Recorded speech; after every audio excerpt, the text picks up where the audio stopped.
Good morning and hello, I'm Professor Coden. This is the Forex Supermodel Racing Review and Forex Briefing for Thursday the 11th of May 2023. Yesterday we had a race at Chester, so for, what was it, I haven't written it even, the 10th, the 10th of May, we're at Chester and it was the Chester Vase. We missed the winner.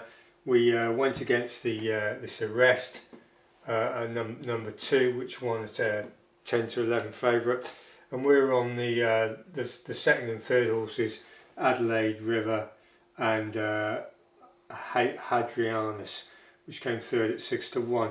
We had £1.50 per £8 unit at 5 to 1 on Adelaide River, and £1.50 initially at 5.4 to 1 on Hadrianus, and we topped up Hadrianus with another pound, so at 13 to 2. So we ended up with £4 per £8 unit, which is £400 for us. So we lost a lot.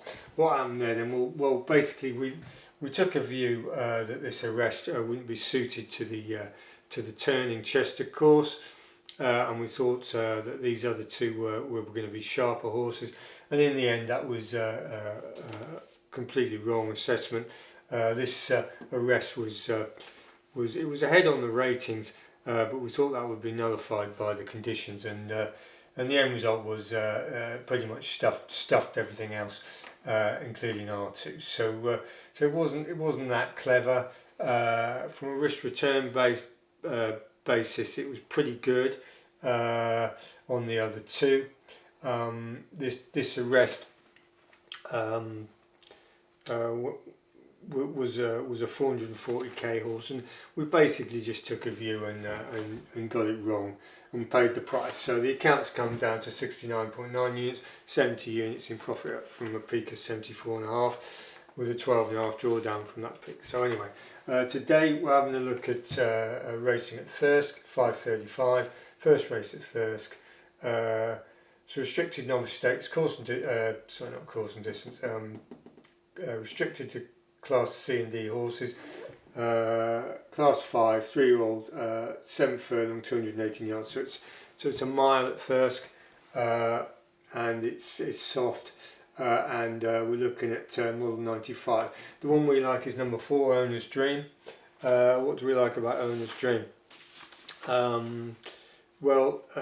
It's had one run, Wolverhampton 8.5, the extended mile, which is model 93, so it's a little bit slower. It was first time out, obviously, as that was its run. The winner's rated 77.69, so it was a medium race there. But the competition in this race is pretty poor. It basically got the message late and started running on and just showed. But that isn't the reason we're having a go at it. It's got an excellent breeding profile. You're looking at very strong sire line, and on the distaff you've got a very good mare there. So that horse is a decent horse that is deemed to do a lot better, and I think we're going to see potentially a good result there. And the odds are, it's widely available at 5 to 1. We've got £2 per £8 units. That's 200 on win at 8.3.